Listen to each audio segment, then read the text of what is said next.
Don't look for the enemy far away. The dagger is as close as your breath.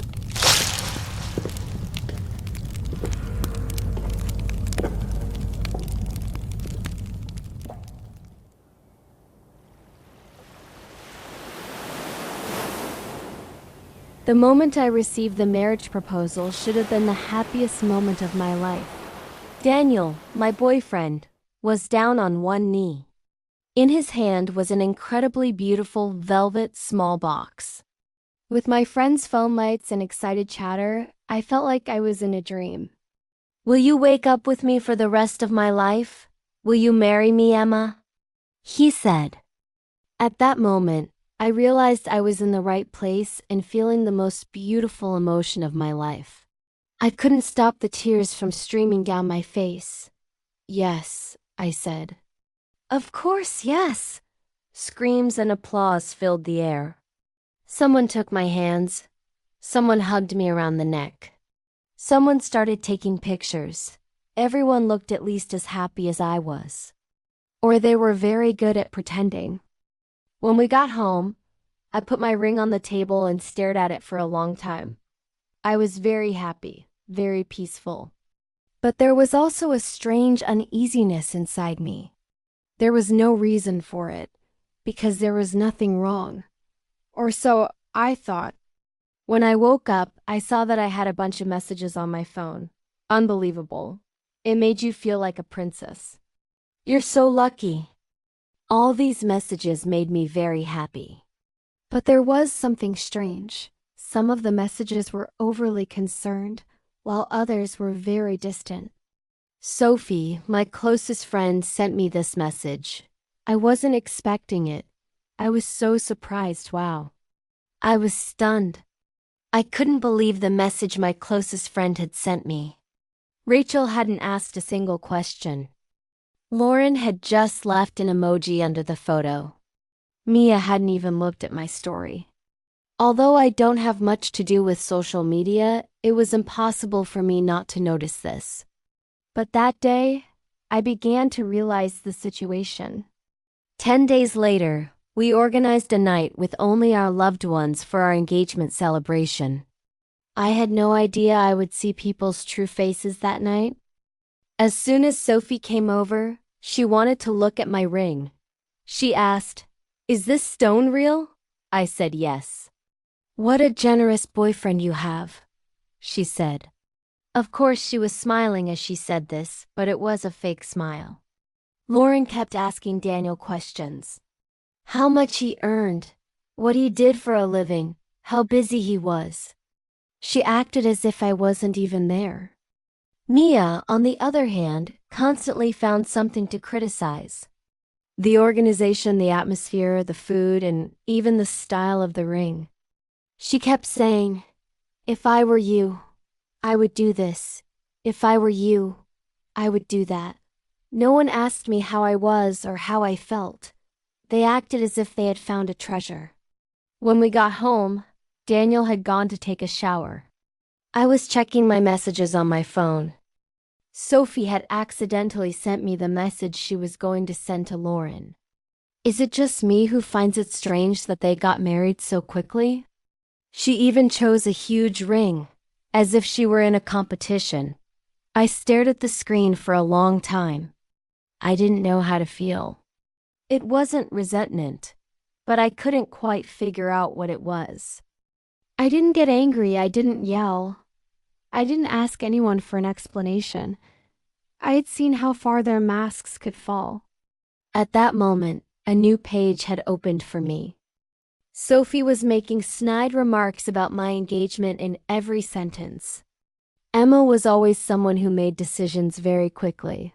What happened that they're rushing into marriage like this? They should have traveled more freely and then gotten married. But as she said this, she held my hand, hugged me, and looked into my eyes. Lauren was paying too much attention to Daniel. She was constantly texting him, asking questions about his work.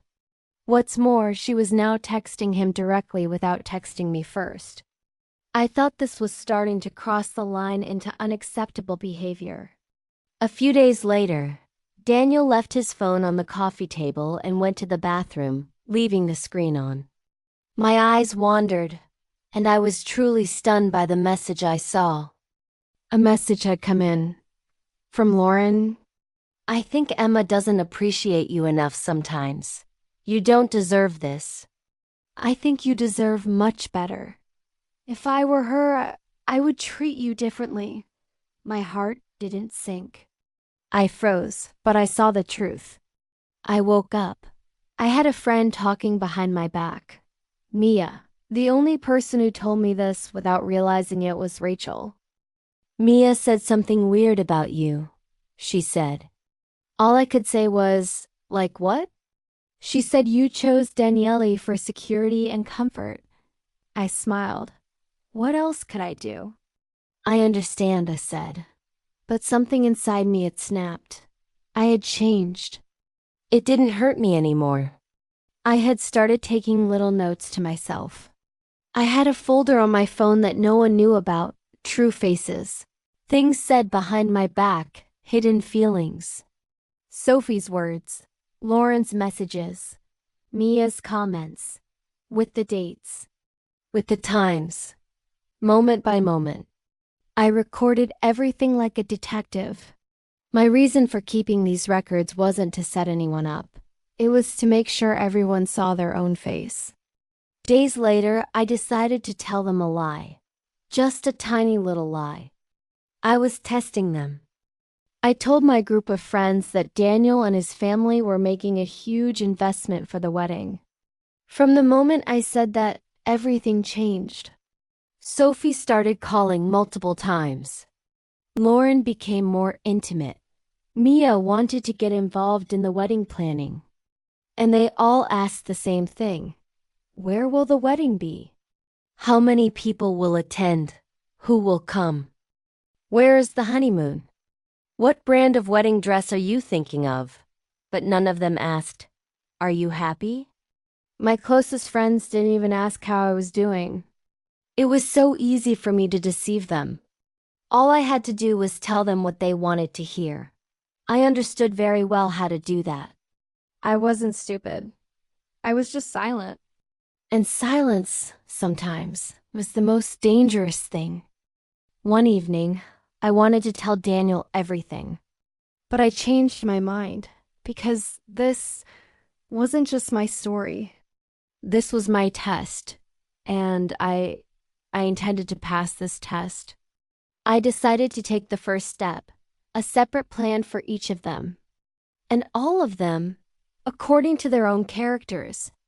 I wouldn't embarrass them. I wouldn't yell. I wouldn't expose them. I would just give them the space to reveal themselves. I would strike them with their own weapons, and everyone would bring themselves down. As the wedding approached, everyone suddenly became extremely anxious. It was as if I wasn't the one getting married. I had won the jackpot. Sophie called almost every day. Honey, do you need anything? Is everything okay? I'm here for you, you know? Lauren was texting Daniel much more often than before. What's more, she didn't even feel the need to hide it from me anymore. Sometimes she deliberately kept the screen facing me. It was as if she was in a secret race and had taken the lead. Mia, on the other hand, wanted to control everything.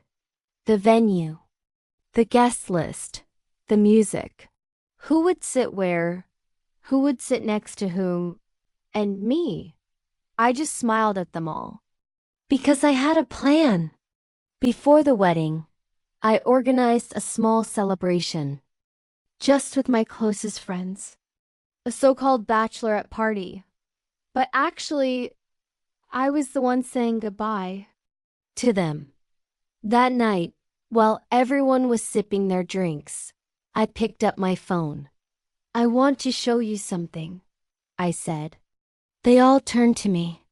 Sophie approached curiously. Lauren sat up straight. Mia narrowed her eyes. I opened the projection.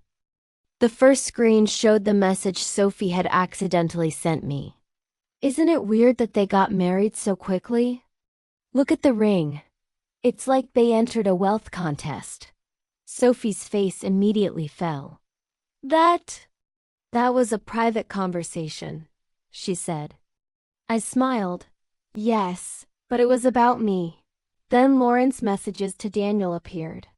Emma doesn't appreciate you enough. If I were her, I'd treat you differently. You don't deserve this. Lauren jumped up. This is so wrong. You're misunderstanding. Daniel looked at me. I just shook my head. Then the messages Mia had sent me appeared. Voice recordings, messages, screenshots. The room fell silent. No one could speak. I stood up. You know, I said, I didn't want to humiliate anyone. I didn't want to yell.